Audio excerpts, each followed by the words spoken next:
Lona, të përshëndes, cilat janë ndryshimet që ka firmosur Krye Polici Ilir Proda?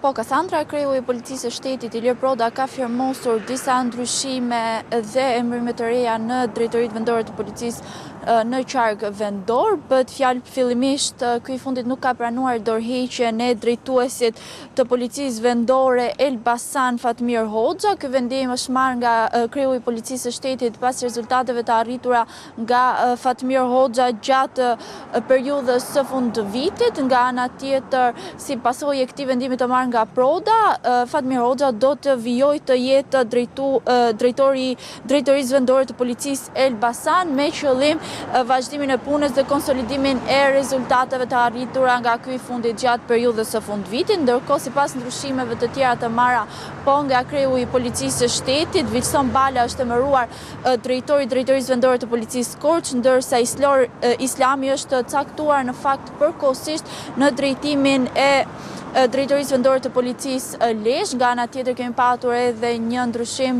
të firmosur nga kreu i policisë së shtetit. Afrim Tafa është caktuar përkohësisht si drejtori drejtorisë vendore të policisë së Durrësit. Këto kanë qenë në fakt ndryshimet e bëra dhe emërimet e reja nga kreu i policisë së shtetit. Ndërkohë, nga ana tjetër, ky i fundit nuk ka pranuar edhe dorëheqjen e drejtorit të drejtorisë vendore të Elbasanit.